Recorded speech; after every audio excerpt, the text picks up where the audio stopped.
Hey everyone, welcome back to the channel. Today, I'm painting up the Magus guards from HeroQuest, and I'm keeping things super simple, just using speed paints for the entire job. No highlighting, no layering, no washing, we're just using speed paints, and we're gonna see how this turns out. Now this might be the easiest way of painting up miniatures that I've found, and I hope that it really helps. So let's go ahead and get started. Now to begin with, I primed them all white, and I'm going to be using this enchanted steel speed paints for this job. Now I admit that this silver is actually a little darker than I had wanted. Since these are like elven warriors, I picture their armor being a real bright, shiny silver. But this was the only speed paint that I had on hand, so I thought I would give it a shot. I'm hoping that the white base coat underneath is going to help this be a lot lighter than what it looks. And that's one reason is you want to prime, when using speed paints, it helps to prime your miniatures white because it'll allow the speed paints to really be vibrant and colorful, and you're going to get a much better look with them than trying to go over like a black primed miniature with speed paints.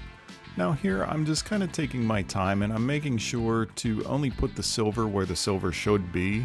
The miniature has pretty good detail on it, so it's easy to see where the other pieces of the miniature are and that you're not going to be covering them up, because really speed paints don't cover each other up very well.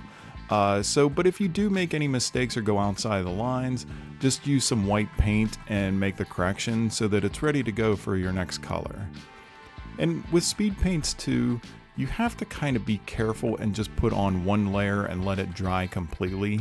I've had issues where if the layer isn't completely dry and I try to keep working it, it will almost roll up the paint and you're going to be left with like a chunk of it taken out.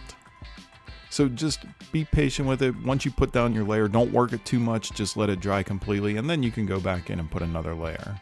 Now I'm going to move on to the headdress and the robes, and for this I'm just using this blood red speed paint. I wanted something that was pretty dark, but still had a vibrant color to it. And as you can see, this red, it covers extremely well. It is like one layer and you're finished with most of this. And speed paints are so good because they go into the recesses and they kind of automatically create the shading for you. Now, usually whenever I paint up miniatures, I go through a whole process of putting down a base layer, highlighting, washes, going back and re-highlighting. There's a ton of different steps that normally I do. But in this instance, if you are just looking to get these done quick and get them on the table, I think that just doing a white prime and then putting speed paints on top of it is a great way of getting some great looking miniatures and getting them on the table fast.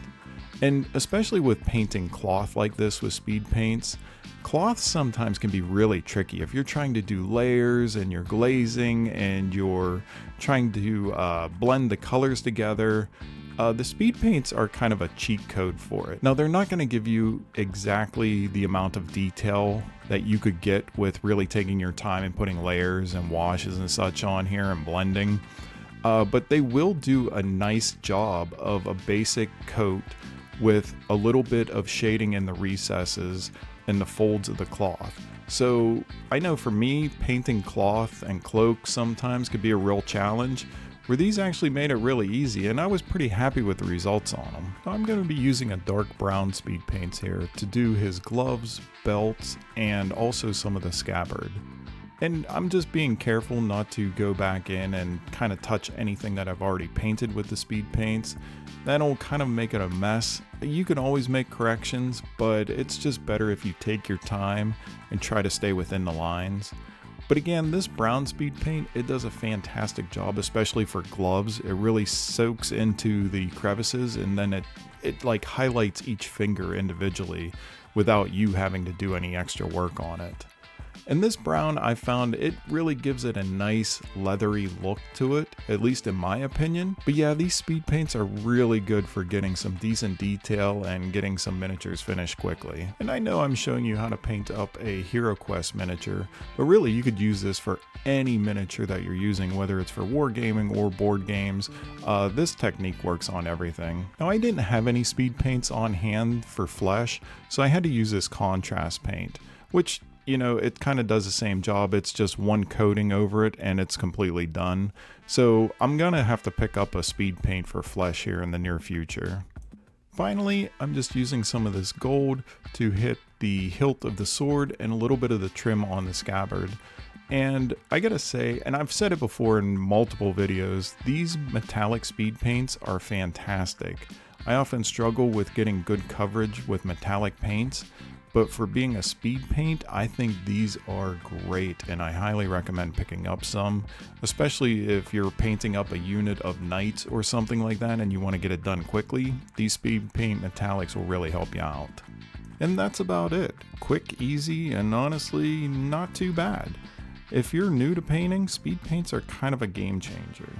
These Magus guards came together fast and they still look table ready. I think if you want to get your miniatures painted up, but you don't want to spend a lot of time or effort into them, I think that this is definitely a way to go.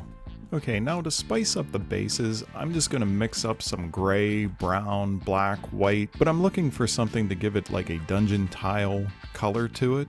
And I'm just going to paint this over the base. Now, if you don't want to do this step, you can just paint them a solid color and be done. But I enjoy doing this part of it, and I think it just adds a little bit of character to them. And just like last video, I'm just going to get a thin brush, a little bit of black paint, and I am just going to paint on my tiles. Now you could do them as cobblestones. I'm just using them, or I'm just drawing them in as tiles. I'm putting a few cracks in here or there just to add a little bit of interest.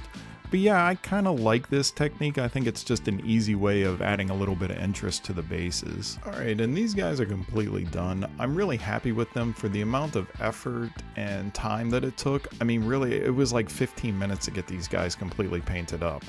I think that they are a decent representative of the card art, and I think that they're going to look great on the table. They're not fancy. You can certainly add more detail to them. You can certainly do more steps, and it's just going to make them look even better. But if this is all you want, if you're happy with this step, stop, and you're going to have some decent looking miniatures to play with, which is totally fine. Now myself, what I probably would do is add a little bit of really bright metallic highlighting to the metal. I think it could add a lot of detail to this miniature to just highlight up the metal parts a little bit. But if you're just looking for basic painted miniatures, this is totally fine. And here they are up against the cultists that I painted last week, which had a little bit more detail in them. We did the Slapchop method on those. But as you can see, with just basic speed paints, these guys look pretty good. Now I'm going to continue on and paint more HeroQuest miniatures using beginner techniques. But if there's a specific technique that you would like to see me cover, just let me know in the comments and I'll be happy to try it out. So with that, I want to say thanks for watching. I hope that you enjoyed the video and I'll see you in the next one. Bye.